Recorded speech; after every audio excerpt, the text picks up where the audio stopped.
Life After Prison. By Silence You. Kabanata 1811 hanggang 1820.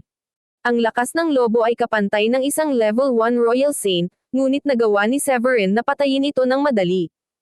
Ang pagkilos na iyon, kahit na simple, ginawa silang parang mga batikang individual sa mga mata ni Rainier at Frostia. Walang kamali-mali ang grupo ni Severin kung gaano kasaya si Rainier matapos malaman na hindi sila kaakibat na mga practitioner. Nadama ni Rainier na mainam kung makumbinsi niya ang buong grupo na sumali sa Chortos. Ang mga S ay nahihirapan sa gitna ng pagbaba at pagsupil ng ibang mga pamilya, kaya ang pagkuha ng higit pang mga Royal Saint upang makiayon sa kanila ay makatutulong ng malaki sa pagpapabuti ng kanilang sitwasyon. Maaaring hindi ito ang pangwakas na solusyon sa paglutas ng problema, ngunit ito ay magdadala ng ilang paghihiganti kahit papaano. Ang Chortos ay isang second-tier na pamilya sa Nonto City, at ang kanilang pinakamalakas na miyembro ay nasa level 5 Royal Saint lamang. Kung hindi dahil sa kamakailang panggigipit sa kanila ng ibang mga pamilya, hindi na kailangang ipagsapalaran ni Rainier at ng kanyang kapatid na babae ang kanilang buhay upang libutin ang malalawak na bundok para sa mga halamang gamot at espiritual na mga bato. Sila ang mga direktang inapo, at wala silang dahilan upang simulan ang gayong mga pagsisikap. Sa liwanag ng mga pagsasaalang-alang na iyon, sinabi ni Rainier sa grupo ni Severin ang bawat detalye tungkol sa sagradong lawa. Ganap nilang nilayo na ibigay sa kanya ang kinakailangang impormasyon. Ang sagradong lawa ay hindi isang uri ng nakatagong lihim. Lahat ng 13 sa mga estado ng Blue Realm ay may sagradong lawa. Ito ay sumasaklaw sa isang radius na ilang libong milya, at sino mang practitioner na naghahangad na maging isang Supreme Saint ay dapat gamitin ang sagradong lawa upang mapabuti ang kanilang paggamit. Sa pamamagitan ng proseso ng paglilinis ng tubig sa lawa, ang kanilang katawan at kaluluwa ay magsasama-sama upang makabuo ng pangunahing espiritu. Ang pag-iral nito ay nagugat sa kasaysayan, at sinabi na ito ay umiral mula nang umiral ang Blue Realm. Nang maglaon ay pinrotektahan ito ng malalakas na individual at nagsimula si Rainier. Paumanhin sa pag-abala, ngunit napakahirap ba para sa isang practitioner na maging isang Supreme Saint kung wala ang sagradong lawa? Nakasimangot na tanong ni Felipe matapos makita kung gaano kahalaga sa kanila ang sagradong lawa. Ang pagkakaroon ng mga lawa na iyon ay hindi lihim sa lahat sa Blue Realm. Pagkatapos ng lahat, mayroong isa para sa lahat na magagamit sa bawat isa sa 13 estado. Kitang-kita ni Frostia sa hitsura ng kapatid na sabik itong i-recruit si Severin, kaya nakangiti itong nilinaw. Oo, ito ay napakahirap. Walang sino man ang matagumpay na naging isang Supreme Saint nang hindi nakapasok sa sagradong lawa. Ang kapangyarihan ng isang Supreme Saint ay nakasalalay sa primal na espiritu, na kung saan ay isang pagsasama ng espiritu at laman. Ito ay kung saan ang pamamaraan ng isang tao ay kinokontrol, at ito ay pinalakas din ng martial soul. Ang pangangailangan na gumamit ng karaniwang mga diskarte sa pakikipaglaban na nangangailangan ng espiritual na lakas. Habang pinoproseso ni Severin at Woolrich ang bagong kaalamang ito, nagkatinginan sila at nagpatuloy sa pagkuha ng karagdagang impormasyon mula sa magkapatid. Hindi nagtagal, nakakuha sila ng impormasyon mula sa mga sagradong lawa, Nonto City, at maging sa Chortos. Nagsimulang sumimangot si Severin habang nagpapaliwanag pa ang magkapatid tungkol sa lawa. Mula sa kanilang paglalarawan, ang lawa, kasama ang istruktura at mga kinakailangan nito. Kapag ang isang individual ay umabot sa level 9 Royal Saint, kailangan silang magtipon ng sapat na espiritual na mga bato habang naghihintay na bumukas ang sagradong lawa. Sa gayon ay papahintulutan silang tumanggap ng kapangyarihan sa loob. Gayunpaman, ang mga nagsasanay lamang sa loob ng mga limitasyon nito, na nagpapahintulot sa kanilang mga katawan na malinis ng banal na tubig, ang nagtataglay ng potensyal na maging isang Supreme Saint. Ang mga lawa ay pinamamahalaan ng mga nangungunang organisasyon mula sa bawat estado. Ang Nonto City ay nasa ilalim ng jurisdiction ng estado ng South Sky at sa gayon ay pinamamahalaan ng Grundy Uno Sect. May alingaw na ang sekta ay mayroong maraming Supreme Saint. Nang makuha na ni Felipe ang halos lahat ng impormasyong kailangan nila mula sa magkapatid, ipinahayag ni Woolrich ang kanyang pasasalamat sa kanila at sinabi, Salamat sa pagpapaliwanag mo sa amin. Tumugon si Rainier ng isang panukala at sinabi. Sigurado akong nagtatanong ka tungkol sa sagradong lawa dahil balak mong magsanay doon. Ang aking pamilya ay nagbabalak na maglakbay sa sagradong lawa ng South Sky sa susunod na buwan. Gusto mo bang maglakbay kasama namin? Nang maramdaman ang isang mahina sa mungkahi ng kabilang partido, si Severin ay nakipagpalitan ng nakakaalam na tingin kay Woolrich at sa mga elder. Tapos ngumiti siya at sinabing, ikinalulugod naming tanggapin ka sa iyong alok. Nagdulot ng saya kay Rainier ang pagtanggap ni Severin. Nagpatuloy siya. Nakikita kong kayong lahat ay mga Royal Saint, at nagpapasalamat ako na hindi ninyo kami nakikitang mababa sa inyo kahit na mas malakas kayo kaysa sa amin. Nagpapasalamat kami sa inyong nakapagliligtas na biyaya. Ang aking pamilya ay may isang antas ng katayuan sa Nunto City, at ikalulugod kong bigyan kayo ng honorary elder status. Ang aming mga honorary elder ay pinapayagang dalhin ang kanilang mga pamilya upang manirahan sa amin. Nakakatanggap din sila ng daan-daang espiritual na bato at tableta bawat buwan, kasama ang pagkakataong makapasok sa sagradong lawa. Hindi na kailangang sabihin na obligado rin silang mag-ambag sa iba't ibang paraan sa kapakanan ng pamilya sa panahon ng krisis. Agad na tinanggap ni Severin ang imbitasyon ni Rainier. Dahil sa kanilang kamakailang pagdating sa hindi pamilyar na kapaligirang ito, ang kanilang orihinal na plano ay bisitahin ang Nunto City at makakuha ng ilang kaalaman tungkol sa lungsod. Ang imbitasyon ni Rainier ay nagbigay ng pagkakataon upang matupad ang layuning iyon, bukod pa sa pagkakaloob sa kanila ng katayuan bilang isang honorary elder. Walang sino man ang nagduda sa plano. Matapos magtango ng mahina sa isa't isa, sinabi ni Severin kay Rainier. Lubos naming pinahahalagahan ang iyong kilos, at ikinalulugod naming tanggapin ito. Natuwa si Rainier matapos marinig iyon. Naniniwala siya na ang presensya ng mga taong iyon, na lahat ay tila mga Royal Saint, ay makakatulong sa paglutas ng mga kamakailang krisis na kinakaharap ng pamilya. Lalong naging partial ang magkapatid kay Severin, kasama na si Sofia at ang mga babae. Pagkaraan ng ilang oras sa pag-aalaga sa kanilang mga pinsala sa tigang na bundok, dinala silang lahat ng magkapatid patungo sa Nunto City. Habang naglalakbay sila ng ilang daang milya patungong silangan, napansin nila na unti-unting bumababa ang taas ng mga bundok hanggang sa nahayag ang isang malawak na kapatagan. Hindi nagtagal, nakita ang Nunto City, na binanggit ng magkapatid. Pagdating nila, sinundan nila ang pangunguna ni Rainier sa lungsod at patungo sa ari-arian ng Chortos. Malinaw na karamihan sa mga tao sa lungsod ay nakamit ang isang makabuluhang antas ng pagkamit. Ang mga warrior emperor, lalo na, ay nasa lahat ng dako. Si Severin at ang grupo ay nakatagpo pa ng maraming individual na ang natamo ay may kukumpara sa level 6 hanggang level 7 warrior emperor na kilala nila mula sa Sky Blue Sect. Hindi naiwasang humanga ang elder nang makita nilang mga 3 taong gulang na bata sa lansangan ay mga warrior emperor na. Ang pag-alala tungkol sa kanilang mahirap na paglalakbay upang maabot ang level 2 Warrior Emperor ay nag-iwan ng hindi pangkaraniwang mapait na pakiramdam sa kanilang puso. Nasa pond tayo ngayon na puno ng malalaking isda. Maging ang maliliit na bata ay mga Warrior Emperor. Magseselos lahat ang mga disipulo ng Sky Blue Sect kapag nakita nila ang nakikita ng grupo ni Severin. Ang pagiging isang disipulo ay dumating kasama ang paunang kinakailangan na dapat silang maging mga warrior emperor, na nangangailangan ng labis na pagsisikap na magsanay. Sa kabaligtaran, kahit na ang mga bata ay nasa antas na iyon sa Blue Realm. Tila hindi nahuli ng magkapatid na nangunguna sa sinabi ng matanda. Bagkus, tila lihim silang nalulugod sa grupo ng mga walang kaakibat na practitioner at nakaramdam sila ng higit na kahusayan at galak sa pagkamangha ng grupo.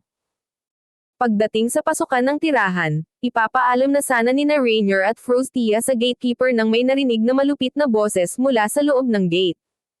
Well, kung hindi ang walang kwentang talunan, Rainier. Sino itong mga bumpkin na kasama mo? Ang tinig ay nanggaling sa isang binata na nakasuot ng balabal na pinalamutian ng burden na may pattern na kulay lila at ginto. Ang kanyang espiritual na enerhiya ay sumasalamin sa kanyang lakas bilang level 1 Royal Saint. Sinamahan siya ng ilang level 9 Royal Saint habang naglalakad siya palabas ng Chortos Gate. Maasim at hindi nasisiyahan ang mukha ni Rainier nang makita kung sino iyon. Tila kitang-kita ang kanyang galit habang nakakuyom ang kanyang mga kamao. Mangyaring magpakita ng paggalang sa aking mga bisita, Endrick. Pero hindi napigilan ni Endrick ang pagtawa. Ang kanyang mental energy ay nadagdagan sa pagkamangha ng grupo sa maliliit na bata bago pa man sila lumapit sa pasukan. Ang kawalang-muwang sa mga komentong iyon ang naging dahilan upang tingnan sila ni Endrick sa isang mapanuksong liwanag, lalo na't hindi siya magkasundo sa kanyang pinsan na si Rainier. Mga bisita mo. Humalaklak si Endrick. Hindi lahat ng tao ay karapat-dapat na maging panauhin sa ating pamilya. Ang mga bumpkins na ito ay makakasira lamang sa reputasyon ng ating pamilya. Lalong nagalit si Severin sa mapang-akit at mayabang na tono ni Endrick. Ang impormasyong nakuha nila mula sa magkapatid tungkol sa mga pangyayari sa Chortos ay nagsiwalat na sina Rainier of Rostia ay hindi pinapaboran ng pamilya. Nakalulungkot, kung isasaalang-alang na sila ang mga direktang disipulo. Si Endrick, isang 18 taong gulang na may pagkamit ng isang level 1 Royal Saint, ang tumanggap ng labis na pag-aalaga. Siya ay mainit sa mga takong ng ulo ng pamilya ng kasalukuyang henerasyon sa mga tuntunin ng pagkamit. Sina Rainier at Endrick ay may kasaysayan ng hindi pagkakasundo at madalas na alitan, kaya ang kasalukuyang paghaharap ay hindi nakakagulat. Huminga ng malalim si Rainier at malamig na tinitigan si Endrick. Nag-recruit ako ng mga bagong honorary elder. Mangyaring ipakita sa kanila ang ilang paggalang. Dahil sa ginawang paraan para kumbansihin ang grupo ni Severin na maging honorary elders, masasayang ang lahat ng pagsisikap na iyon kung aalis sila pagkatapos na masaktan sa mga salita ni Endrick. Pagkatapos ng lahat, ang grupo ni Severin ay na-recruit para palakasin ang Chortos. Gayunpaman, hinamak ni Endrick si Severin at ang kanyang mga kasama matapos maramdaman na ang antas ng kanilang lakas ay sa mga saint lamang. Narinig din niya ang nagulat na mga komento ni Felipe kanina, kaya naisip niya na sila ay mga desopustikadong individual mula sa isang malayong lugar. Iniisip niya kung anong klaseng pandaraya ang ginamit nila para mabihag ang magkapatid. Honorary Elder. Nakataas ang isang kilay niyang sabi. Sa tingin mo ba ang ilang random na saint na napupulot mo sa mga lansangan ay karapat-dapat na maging honorary elder natin? Hindi ka nag-iisip ng maayos, Rainier. Sasabihin na sana niya sa mga tanod na tanggalin ang grupo ni Severin nang mapansin niya si Gilda at ang mga babae. Nabighani siya sa kanilang kapansin-pansing hitsura at kakisigan. Ang unang pumasok sa isip ni Endrick ay, ang mga babaeng ito ay parang mga anghel. At apat sila. Bakit kaya isasama ng mga magagandang babae ang kanilang mga sarili sa mga bumpkins na ito? Sina Gilda, Sofia, Diane, at Sheila ang pinakamagandang babae na nakita niya. May pagnanasang kislap sa kanyang mga mata, nilapitan sila ni Endrick at sinubukan silang sampilan. Nais din ba ninyong maging honorary elders ng Chortos? Masisiguro ko sa iyo ang isang lugar kapalit ng ilang maliliit na pabor. Nagpalitan ng tingin ang mga babae at naiinis sa kanyang mga pasulong. Tumingin si Gilda kay Endrick nang may masamang tingin at nagtanong. Sino ka? Tumanggaw si Sheila. Hindi ka naman talaga charmer sa ganyang itsura. Maging si Diane, nakilala sa kanyang kalmado at banayad na kilos, ay hindi maitago ang kanyang pagkasuklam. Nilinggan niya si Severin at bumantong hininga. Hindi ako makapaniwala na ang ilang mga tao dito ay punong-puno ng kanilang sarili. Sina Sheila at Diane ang may pinakamababang natamo sa apat na babae, ngunit maging sila ay level 6 Royal Saint. Ang tinaguriang prodigy na nasa harapan nila ay parang maliit na langgam sa kanilang mga mata. Kung hindi dahil sa pag-aatubili ni Severin na ipakita sa kanila ang kanilang mga kalakasan, tinuruan sana nila ng mahigpit na aral ang perwisyong Endrick na iyon sa paggalang sa mga babae. Ang masamang tingin ni Endrick ay nagdulot ng masamang tingin sa magkapatid. Habang papunta doon, nalaman nilang ang mga babae ay pawang asawa ni Severin. Namanghaman ang magkapatid sa narinig, inakala nilang tiyak na nakuha ni Severin ang puso ng apat na magagandang babae dahil sa kanyang lakas.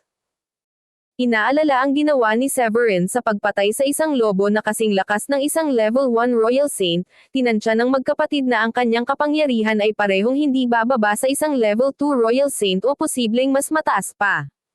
Ang pagpukaw sa kanya ay maaaring malagay sa panganib ang kanilang kasunduan na gawing honorary elder si Severin. Alam ang posibleng komplikasyon na maaaring mangyari, humakbang si Rainier at pumwesto sa harapan ni Endrick. Isipin mo ang sarili mong negosyo. Bago niya matapos ang kanyang pangungusap, pinalipad siya ni Endrick gamit ang kanyang kamay. Sinulyapan niya ng masama ang mga babae at dinilaan ang kanyang mga labi, sinasabi. Sobrang bilib ako sa mga matatapang na ito. Tumingin siya kay Severin at sinabing. Kayong mga bumpkin ay kailan gang mag-alok ng kaunting bagay kapalit ng pagiging honorary elders. Pahiramin mo sa akin ang iyong mga asawa para sa isang gabi, at sisiguraduhin kung matatalaga kayo bilang honorary elders. Maaari ka pang sumama sa akin sa sagradong lawa. Ang kanyang maalay na mga komento at hindi naaangkop na pagsulong ay nagpasiklab ng galit ni Severin. Mag-ingat ka sa bibig mo. Sumisigaw si Severin, lumakas ang malamig niyang ekspresyon. Mabilis niyang nilapitan si Endrick, itinaas ang kamay, at nagpakawala ng mabilis na suntok. Ang lakas ng kanyang suntok ay parang bundok na bumagsak sa dibdib ni Endrick, nabali ang kanyang mga tadyang at itinulak siya paatras. Malakas na bumagsak si Endrick sa lupa na may dugong umaagos mula sa kanyang bibig. Siya ay halos hindi kumapit sa buhay. Matapos mapansin ang nangyari, sinugod ng mga gwardya ng Chorto si Severin dahil sa galit. Bawat tao ay may hawak na sandata, at malinaw na tatapusin na nila ang buhay ni Severin. Ang lakas ng loob mo. Nasasaktan mo ang sarili mo sa pananakit kay Endrick. Bago nila maabot si Severin, kumilos si Wulrich at ang iba pa at hindi na itinago ang kanilang lakas. Matapos malaman na ang pinakamalakas sa Chortos ay level 5 Saints lamang at ang pinakamalakas sa Nunto City ay level 9 Royal Saints lang, nagpasya si Severin na hindi na kailangang itago pa ang kanyang kapangyarihan. Ito ay partikular na totoo pagkatapos ng hindi inaasahang mga masasamang salita ni Endrick sa mga asawa ni Severin. Sa isip ng lahat, ang mga aksyon ni Endrick ay nangangailangan ng isang malupit na tugon. Ang yabang. Mabilis na kumilos sina Wulrich at Felipe at pinatay ang mga gwardya sa isang kisap mata. Nang bumagsak ang mga gwardya sa lupa, isang galit na boses ang umalangaw mula sa loob ng Chortos. Sino ang nagdudulot ng kaguluhan sa aking lupain? Isang level 5 Royal Saint, kasama ang 7 o 8 level 3 at level 4 Royal Saint, ang sumugod patungo sa tarangkahan. Gayunpaman, bago makapanghimasok ang mga individual na ito, napangiti si Severin at sadyang pinakawalan ang kanyang nakatagong aura. Sa isang iglap, dinaig sila ng puwersa ng isang level 9 Royal Saint at napaluhod sila sa lupa. Isang level 9 Royal Saint. Iligtas mo kami. Nang galit na sumugod ang ama ng magkapatid kasama ang 7 o 8 elder, sinadya ni Rainier na humakbang pasulong upang itigil ang alitan at ipaliwanag ang sitwasyon.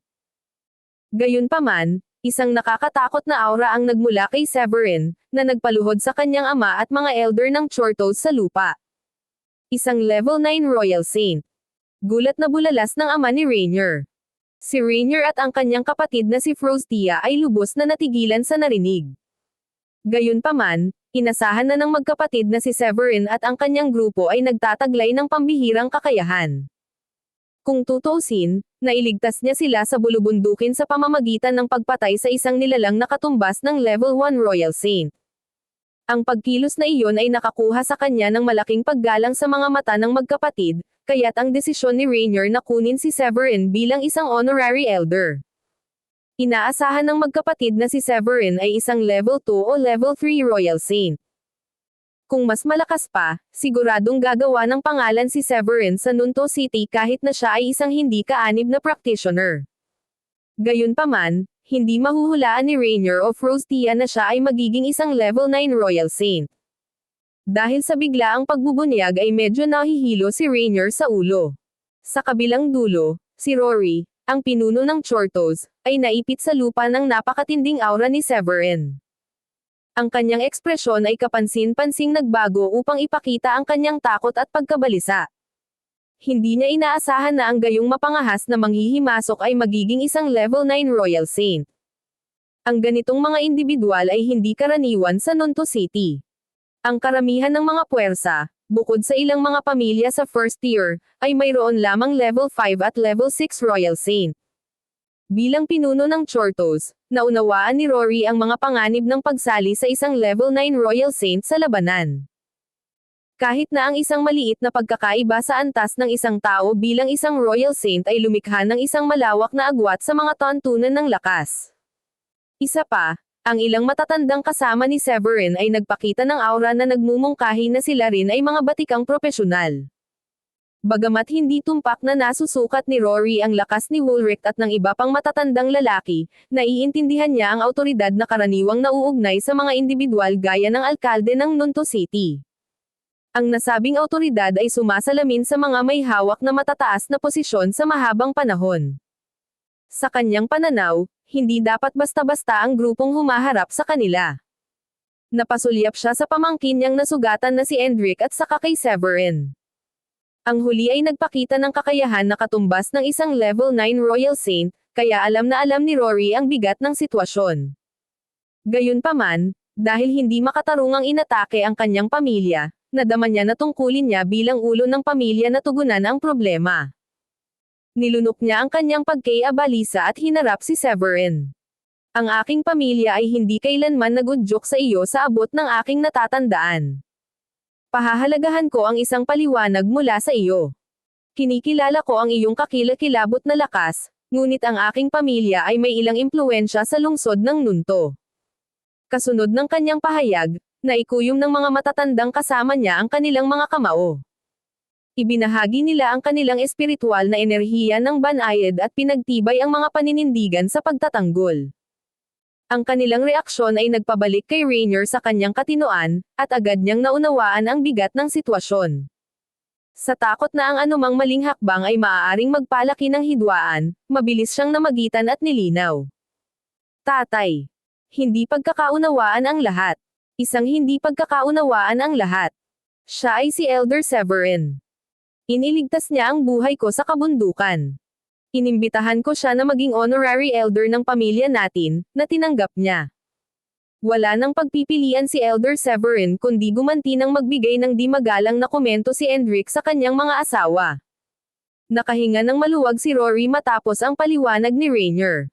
Sa kaibuturan, walang naramdaman si Rory kundi galit para kay Endrick. Ikaw ay dapat na nasa ibabaw ng iyong ulo, Endrick. Paano mo nagawang magpakita ng ganoong kawalang galang sa isang level 9 Royal Saint? Bagamat sinaktan ni Severin si Endrick at ilang mga gwardya ng pamilya, mayroong kahit isang makatwirang dahilan sa likod ng lahat ng iyon. Si Endrick ay maaaring isang kababalaghan, ngunit karapat-dapat siya para sa kanyang mga walang galang na komento sa mga asawa ni Severin. Ang mga Chortos ay mapalad na hindi naalis sa ganoong paraan. Sa pag-iisip na iyon, mabilis na kinuha ni Rory kung saan huminto si Rainier. Ang kanyang ekspresyon ay lumipat mula sa isang mahigpit na harapan sa isang masayang ngiti habang sinasabi niya kay Severin. Dapat akong humihingi ng paumanhin para sa kabiguan ng aking anak na ipaalam sa akin ang ganoong mahalagang kaganapan noon pa man. Maaari sana kitang batiin ng personal. Pagkatapos ng paunang pambabala na iyon, ibinaling ni Rory ang tingin kay Endrick. Walang malay ang binata sa lupa at halos hindi na nakabitin sa buhay matapos masugatan ng husto. Tinitigan niya ng mariin ang mga elder ng Chortos, binigyan sila ng mahigpit na utos. Masyado naming inispoiled si Endrick. Ang kanyang pag-uugali ay halos nagdulot ng hidwaan sa pagitan ng aking pamilya at ng aming honorary elder. Paaalisin ko siya sa Chortos, ipinapatupad ko kaagad. Ang mga elder ng Chortos ay tumanggo bilang mataimtim na pagsang-ayon. Oo, sir. Nang tapos na ang parusa ni Endrick at wala sa daan, tumingin si Rory sa grupo ni Severin na may matamis na ngiti. Ang parusang ito ay dapat kasya siya para sa iyo, umaasa ako. Ang impartiality na ipinakita ni Rory ay humanga sa grupo ni Severin. Tumanggo si Severin bilang pagsang-ayon at sinabi. Ayos lang. Sa pag-iwas sa krisis, naramdaman ni Rory na parang naalis ang bigat sa kanyang dibdib. Kasabay nito, nagulat siya nang malaman na si Severin ang honorary elder na kinuha ni Rainier. Ang Chortos ay isa lamang pangalawang antas na pamilya sa Nunto City, at ang pinakamalakas na miyembro nito ay isang level 5 saint. Batay sa hierarchy ng lungsod ng mga kilalang pamilya, sila ay itinuturing na sumasakop sa mas mababang mga baitang. Gayunpaman, ang pagkakaroon ng level 9 Royal Saint sa kanilang gitna ay isang potensyal na game changer na maaaring itaas ang katayuan ng Chortos sa isang first-tier na pamilya. Ito ay magbubunga ng mas mataas na kita at kahit na makakatulong sa kanila na makakuha ng isang lugar sa kota upang bisitahin ang sagradong lawa. Sinamantala ni Rory ang pagkakataong ito para salubungin sina Severin at Wulrich ng may sigasig, na sinasabi. Mangyaring pumasok. Payagan akong tanggapin ka sa aming pamilya. Magkukwentuhan tayo ng mabuti sa ilang inumin. Sobrang obligado. Tumanggo si Severin matapos makita ang sinseridad ni Rory. Sinundan nila si Rory sa compound ng mga Chortos at nakatanggap sila ng napakainit na pagtanggap mula sa pamilya. Nang gabing iyon, nagpulong si Rory kasama ang kanyang mga anak sa isang liblib na silid. Gusto niyang malaman ang detalye ng kanilang pagtatagpo sa grupo ni Severin. Matapos malaman ang pagkakataong magkita sa malalawak na kabundukan at ang pagliligtas sa kanila mula sa lobo, si Rory ay nanatiling nag-iisip ng ilang sandali at tila nagdesisyon. Huminga siya ng malalim at nagsalita. Ikinagagalak kong marinig iyon. Ang kanyang pagpayag na iligtas ka ay nagpapahiwatig na siya ay hindi isang sakam na tao na gagawa ng anumang bagay para sa kayamanan. Ang aming pamilya ay nagpupumilit na makakuha ng isang lugar upang bisitahin ang sagradong lawa sa loob ng ilang siglo ngayon, hindi ako sapat na malakas upang makipaglaban para sa isang lugar sa taong ito, kaya kailangan kong ilagay ang aking pag-asa kay Severin. Pagkatapos ng ilang pag-iisip, nagpatuloy si Rory. Bilang level 9 Royal Saint, makakapag-secure siya ng isang lugar o dalawa para sa aming pamilya sa sagradong lawa. Samantala, sa ibang bahagi ng estate, si Severin ay nakaupo sa tabi ni Wulrich at ng dating Sky Blue Sect Elders. Pagkarating sa mas mataas na kaharian, ang kanilang pagkakataong makatagpo ang magkapatid na Chortos at ang kasunod na desisyon na iligtas sila ay humantong sa pag-imbita kay Severin na maging kanilang honorary elder. Paunti-unti, nagsisimula silang bumuo ng isang paunang pag-unawa sa Nonto City. Si Wulrich ang unang nagsalita sa grupo.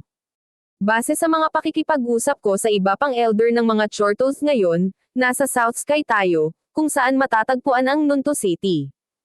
Ang pinakamaimpluwensyang tao sa lungsod ay ang alkalde. Bagamat siya ay level 9 Royal Saint lamang, napapabalitang siya ay isang disipulo ng Grundy Uno Sect. Ang natitirang makapangyarihang pamilya ay kinabibilangan ng mga Listholt sa timog, ang mga Gar sa hilaga, at ang mga Walpon sa silangan. Bawat isa sa kanila ay mayroong higit sa 2 level 9 Royal Saint, at iyon ang dahilan kung bakit sila kwalipikado bilang mga pamilyang nasa unang antas sa Nonto City. Ang ibang mga pamilya tulad ng mga Chortos ay mayroon, sa pinakamarami, level 7 o level 8 Royal Saint. Kasunod ng paliwanag ni Wulrich, tumunog si Felipe. Bagaman ang mga Chortos ay maaaring kulang sa isang mataas na bilang ng mga karanasang manlalaban, mayroon silang maraming mga practitioner na nasa ibaba ng level 5 Royal Saints. Sa ating pagpunta dito, napansin ko ang tungkol sa 20 hanggang 30 practitioner na nasa level 1 at level 2 Royal Saints. Ang mga Chortos ay mas makapangyarihan kumpara sa kabuuang lakas ng Sky Blue Sect noong tayo ay umalis. Ang balitang ito ay nagpagulo sa isip ni Samuel at ng iba pa. Ang mga Chortos ay, pagkatapos ng lahat, isang pangalawang antas na pamilya lamang. Gayunpaman, nasisiyahan ang mga elder na malaman na ang espiritual na enerhiya sa Blue Realm ay mas mataas kumpara sa Sky Blue Sect. Hindi napigilan ni Gilda na magtanong kay Severin. Gusto niyang malaman kung bakit bigla nitong napagdesisyonan na huwag nang ilihim sa harap ng mga Chortos ang kanilang natamong tagumpay. Bakit mo piniling ipakita ang iyong lakas ngayon? Nagkatinginan din sina Sofia, Diane, at Sheila. Oo, hindi ba't nagpasya tayong maging mahinahon at maging pamilyar sa ating kapaligiran bago gumawa ng anumang makabuluhang hakbang? Tinatrato ka pa rin sana ni Rory nang may paggalang kahit na itinaas mo ang iyong lakas sa level 6 Royal Saint. Si Wulrich at ang mga elder ay interesado rin sa katwiran ni Severin gaya ng mga asawa ni Severin. Bilang tugon sa kanilang mga tanong, ngumiti si Severin at nagsimulang magpaliwanag. Apurahan ang sitwasyon. Bagamat maaari ko sanang ihayag sa kanila na ako ay isang level 6 Royal Saint, bago tayo sa hindi pamilyar na lugar na ito, at si Endrick ay isang kababalaghan na itinuturing ng pamilya na isang elite na disipulo. Kung siya ay masasaktan, ang kanyang tiyuhin at ilang mga elder ay malamang na humingi ng hustisya. Nagpatuloy si Severin. Nais kong tiyakin na magdadalawang isip sila tungkol sa pagnanais na protektahan siya sa kabila ng kanyang mga maling gawain. Ang pagpapakita sa kanila na ako ay isang level 9 na Royal Saint ay mapipigilan silang gawin iyon at maiwasan ang anumang hindi kinakailangang labanan. Tumanggo si Woolrich bilang pagsang-ayon matapos marinig ang paliwanag ni Severin. Tama ka. Kahit na nagpa siya silang maghayganti para sa kanilang disipulo, kailangan nilang mag-isip muli pagkatapos makita ang ating lakas. Ang paliwanag ay nagbunga ng maraming tanong mula kay Gilda. Kung gayon, dapat ba naming ihayag ang aming tunay na lakas? Napangiti si Severin nang makita ang kasabikan nito. Hindi sa ngayon. Ang pag-alam na mayroon silang ilang level 7 o level 8 na Royal Saint sa kanilang gitna ay magdudulot sa kanilang lahat na hindi mapalagay. Tawa ng tawa ang lahat sa paniwala, alam na alam ng mga Chortos na matatakot na malaman ang kanilang buong lakas. Habang ipinagpatuloy nila ang kanilang mga talakayan sa silid, pansamantala nilang napagpasyahan na si Severin ang ako sa responsibilidad sa pagharap sa mga bagay-bagay habang ang iba sa grupo ay mananatiling mahinahon at ipagpatuloy ang kanilang mga obserbasyon. Dumating ang hating gabi, at lahat sila ay natulog sa kani-kanilang kwarto. Kinaumagahan, dumating sina Rainier at Frostia sa kwarto ni Severin pagkatapos ng almusal. Ang magkapatid ay magalang na nag-imbita kay Severin at sa kanyang mga kasama, na nag-imbita sa kanila sa pangunahing bulwagan para sa isang pag-uusap. Naghinala si Severin na iaanunsyo na ni Rory ang kanyang katayuan bilang honorary elder. Pagdating nila sa bulwagan, humigop si Rory ng kanyang tasa ng mainit na tsaa at sinabi kay Severin sa isang tame-time na tono. Magandang umaga. Naniniwala akong naipaliwanag na sa iyo ni Rainier ang mga benepisyo ng pagiging isang Chortos Elder, kaya hayaan mo akong magsimula sa muling pagpapahayag ng aking taos-pusong paghingi ng tawad sa hindi naaangkop na pag-uugali ni Endrick kahapon. Gusto kong mag-alok sa iyo ng karagdagang 2 5th grade na pills sa isang buwan, at isang sun grade low-rank combat technique. Ang mga elder ng Chortos ay tumingin kay Severin ng may inggit. Hindi ba ang mga terminong ito ay napakabuti? Kung maaalala ko, kahit ang alkalde ay binigyan lamang ng 3 5th grade na table task. Ang mga honorary elder ng Chortos ay nakatanggap ng mga disenteng benepisyo, kabilang ang isang pare-parehong supply ng espiritual na mga bato at 2 5th grade pills bawat buwan para sa self-training. Ang pagkarinig na nag-aalok si Rory kay Severin ng karagdagang 2 5th grade pills sa isang buwan ay nagdulot ng inggit sa marami sa mga kasalukuyang elder. Napakahalaga ng mga 5th grade pills, at ang mga discarding sun grade low rank ay higit pa. Isa itong perk na ituturing na kayamanan ng maraming maliliit na pamilya. Maraming walang kaugnayang Royal Saint Practitioner ang walang pinansyal na posisyon para makakuha ng mga ganitong pamamaraan.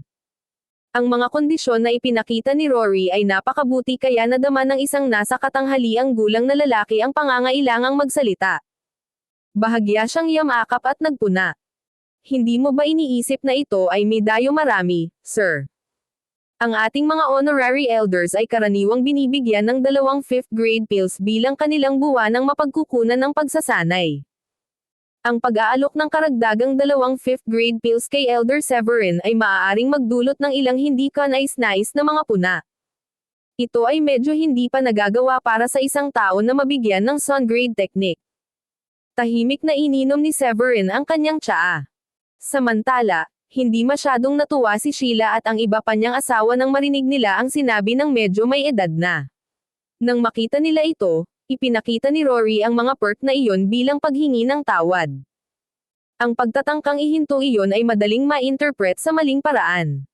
Maingat na umiling si Woolrich sa mga babae bilang hudyat na pigilan sila sa pagiging pabigla-bigla. Napagkasunduan na nila noong nakaraang gabi na si Severin ang magpapasya sa lahat. Hindi ito ang tamang panahon para makialam sila matapos ibunyag ni Severin ang kanyang mga kakayahan ng hayagan. Kung gagawin nila iyon, hindi maglalakas loob si Rory na tumanggap ng 7 o 8 level 9 Royal Saint sa kanyang pamilya. Total, ang kanyang lakas ay kasanlakas lamang ng isang late-stage level 5 Royal Saint. Ang pag-iisip lamang na tumanggap ng 7 o 8 level 9 Royal Saint sa pamilya ay mag-iiwan sa kanya ng patuloy na pagkabalisa. Tinitigan ni Rory ang matanda at umiling matapos marinig ang mga protesta. Sa palagay mo ba ay isang ordinaryong honorary elder lang si Elder Severin?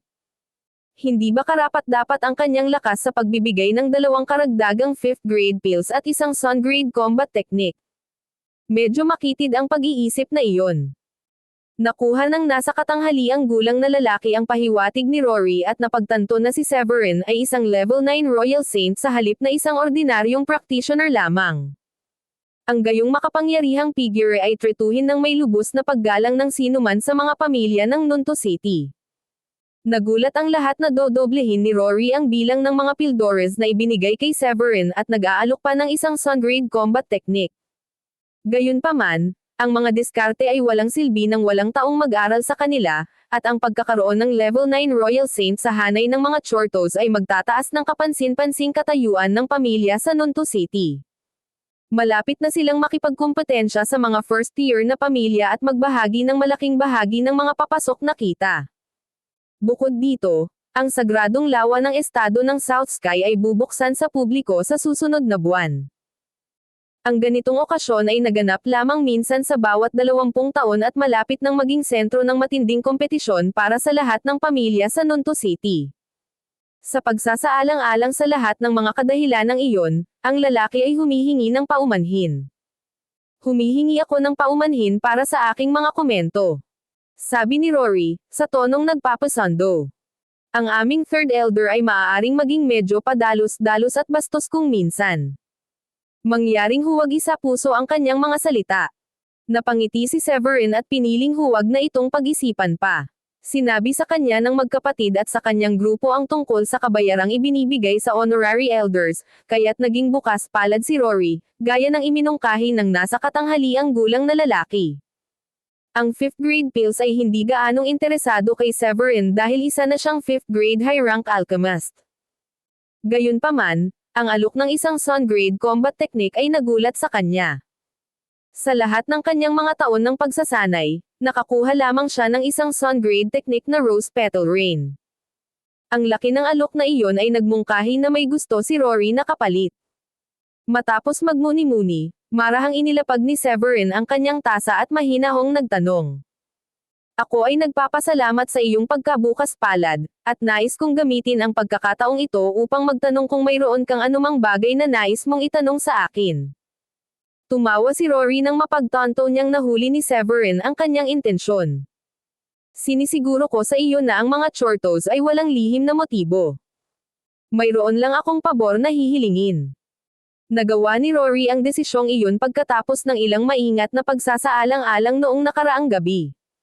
Ang isang level 9 Royal Saint, kasama ang ilang iba pang mga individual na pinaghihinalaang mga Royal Saint, ay isang grupo na maaaring hamanin ang Chortos sa mga tuntunin ng lakas. Ang mga gantimpala na ibinibigay sa isang honorary elder ay halos hindi sapat, kaya pinag-isipan niyang mabuti at nagpas siyang magsakripisyo para sa kapakanan ng pamilya. Walang alinlangan na magiging kapaki-pakinabang para sa kanila na maabot ang isang potensyal na alyansa kay Severin, at nilalayon niya ang mga dahilan para sa kagandahang loob ni Rory. Tumingin si Severin kay Rory at nagtanong. Maaari ko bang itanong kung anong pabor iyon? Nakangiting sabi ni Rory. Siguro nasabi na sa inyo ng mga anak ko ang lahat tungkol sa kota para sa sagradong lawa na pag-aagawan ng lahat ng Nunto City. Tumanggo si Woolrich at sinabi. Oo, humigop ng mainit na tsaa si Rory bago sinabi. Inihandog ko ang malaking kabayaran kay Elder Severin sa pag-asang maaari kaming magkaroon ng kooperasyon sa isa't isa. Lubos kong pinahahalagahan ang iyong tulong na mabigyan tayo ng kota sa sagradong lawa. Sa sandaling binanggit ni Rory ang paksa ng sagradong lawa, ibinaba na lamang ni Severin ang kanyang tsaa at tumigil sa pag-inom. Ang impormasyong natanggap niya at ng kanyang pamilya mula sa magkapatid ay umaantig lamang sa ibabaw. Alam nila na ang isang kabuuan ng mga espiritual na bato ay kailangang bayaran sa Grundy Uno Sect para makapasok sa Sagradong Lawa, at sa Sagradong Lawa nagkaroon ng pagkakataon na gumawa ng isang pambihirang tagumpay sa Supreme Saint. Gayunpaman, nanatiling misteryo kay Severin at sa kanyang grupo ang mga detalye kung paano makakakuha ng kota. Napukaw ang curiosity ni Severin matapos marinig ang pahayag ni Rory. Mabagal niyang tugon. Tulad ng alam ng marami sa amin, walang librerag tanghalian. Mangyaring ibahagi sa amin ang mga detalye. Nagpatuloy si Rory sa pagpapaliwanag. Sa totoo lang, Elder Severin, ang aming pamilya ay hindi itinuturing na mas malakas sa Nonto City. Hindi kami masyadong kumpiyansa na mag-aagawan para sa isang lugar sa Sagradong Lawa. Huminto siya saglit bago nagpatuloy sa isang buntong hininga. Ang lawa ay bukas lamang isang beses bawat 20 taon. Ang mga gustong lumahok ay kailangang magbayad sa Grundy Uno Sect ng 100,000 espiritual na bato. Sa kasamaang palad, walang garantiya na makakakuha kami ng isang lugar sa pamamagitan lamang ng pagbabayad na iyon. Kakailanganin pa rin nating makipagkompetensya sa iba pang mga kalaban mula sa ibang mga pamilya. Nahinuhan ni Severin na maaaring gusto siya ng mga Chortos na sumali sa paligsahan. Kasabay nito, hindi niya maiwasang magtaka kung bakit hindi ganoon kakumpiyansa ang mga Chortos sa kabila ng kanilang lakas. Malakas ka, at dapat kaya mo. Sumingit si Rory bago natapos ni Severin ang kanyang pangungusap. Marahil ay hindi mo pa alam na ang kota ay limitado lamang sa 10 tao. Bukod sa anak na babae ng alkalde at sa level 9 Royal Saints mula sa mga first class na pamilya ng lungsod, mayroong hindi bababa sa 10 hindi kaakibat na practitioner na mga level 9 Royal Saints din. Gaya ng nakikita mo, ang pag-secure ng isang lugar para sa aking pamilya ay isang napakahirap na gawain.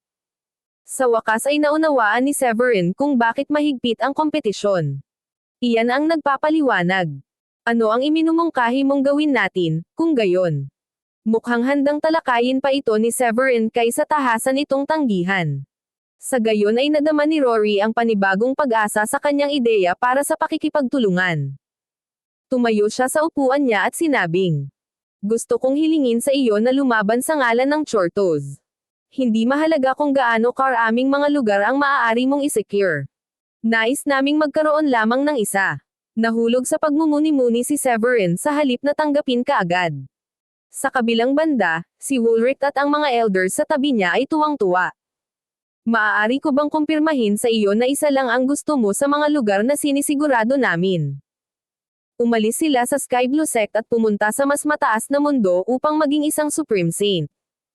Ang pag-secure ng ilang lugar para sa Sagradong Lawa para sa Chortos ay magbibigay daan sa kanila ng pagkakataong makamit iyon. Natural lang sa kanila ang makaramdam ng excitement. Nakangiting kinumpirma ni Rory. "Oo, isang lugar lang ang gusto namin kahit gaano pa karaming lugar ang nakuha ni Elder Severin."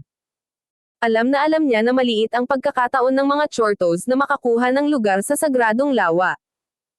Gayunpaman, maaari silang makakuha ng isang lugar sa tulong ni Severin bilang isang level 9 Royal Saint, na nakakaapekto sa kanilang bahagi sa mga mapagkukunan at kita ng lungsod. Nang marinig ang paliwanag, tumanggo si Severin pagkatapos ng maikling pag-iisip. "Sumasang-ayon ako." Ang tiyak na sagot ni Severin ay nagdulot ng ginhawa kay Rory. Nakangiti niyang sabi, "Inaasahan ko ang ating mabungang pagtutulungan kung gayon."